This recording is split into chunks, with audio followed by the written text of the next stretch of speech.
We all know Broadway, right? The bright lights, the unforgettable songs, the packed theaters. It just screams success. But what if I told you that behind the curtain, there's this huge financial mystery playing out? How is it possible that an industry that looks so successful is actually losing millions? Well, let's get into it. For more than 100 years, Broadway has been the cultural heartbeat of New York City.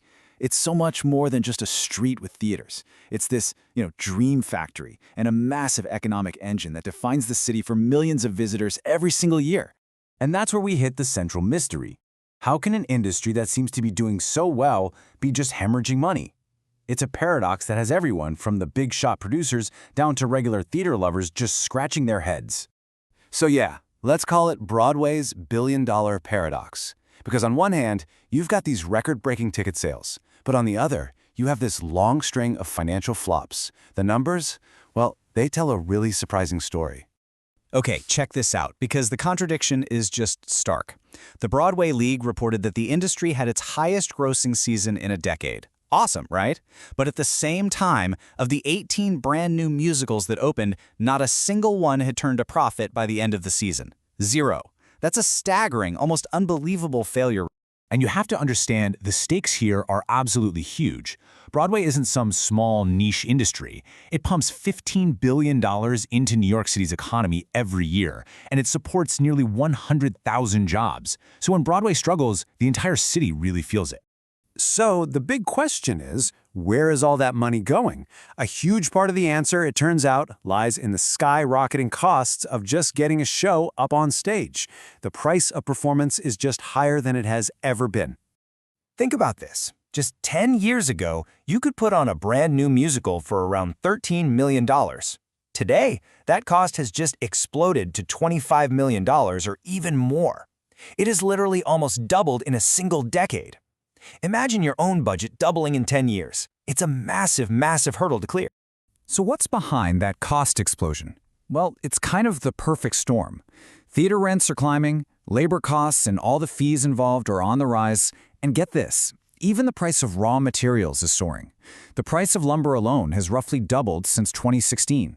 Every single piece of a production, from the stage to the people on it, is getting way more expensive.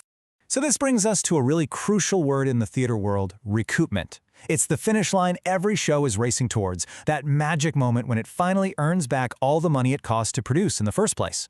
But with costs this high, it's an incredibly difficult target to hit. The show Boop, for instance, cost around $26 million, and it closed without ever recouping. The general wisdom on the street is that only 1 in 10 shows ever makes its money back. Ouch. Now, the obvious solution seems simple, right? If your costs are going up, you just raise ticket prices. But that's where things get really complicated, and it leads to what we can call the Great Ticket Conundrum. Okay, so here's the twist. Back in 2016, the average ticket was about $103. Now, if that price had just kept up with inflation, it should be around $140 today, but it's not. The average price is only $126. So even though the prices have gone up on paper, they've actually lost purchasing power. Producers are getting less real value for every single seat they sell. And here's why. Broadway producer Jim Kierstead, he puts it perfectly. There's a ceiling. Producers are terrified that if they jack up prices to actually match their costs, they'll just price their audience right out of the theater. It's a total catch-22.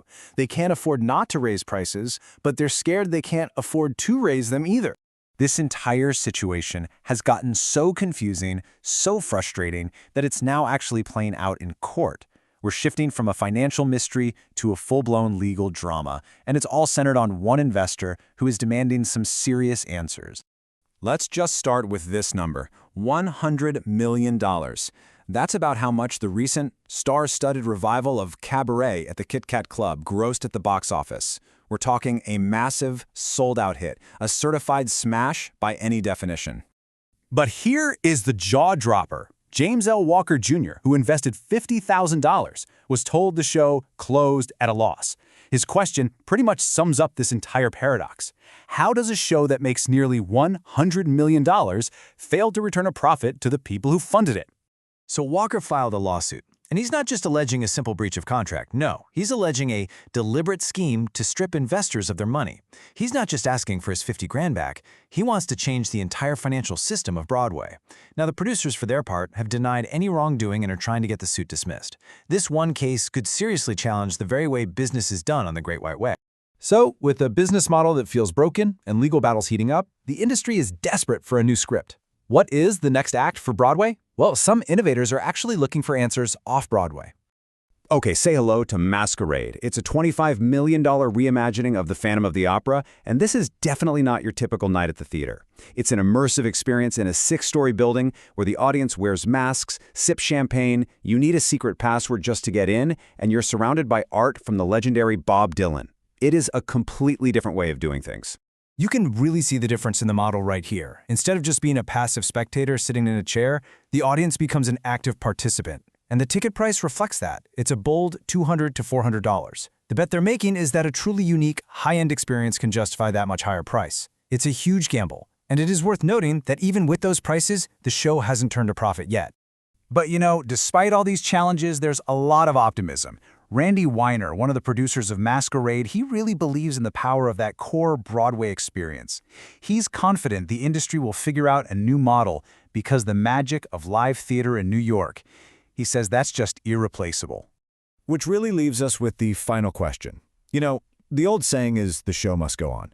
But for Broadway to truly thrive, everything we've seen suggests it can't just be the same old show with the same old business model. It needs a new financial script. The real mystery now is, what should that script look like?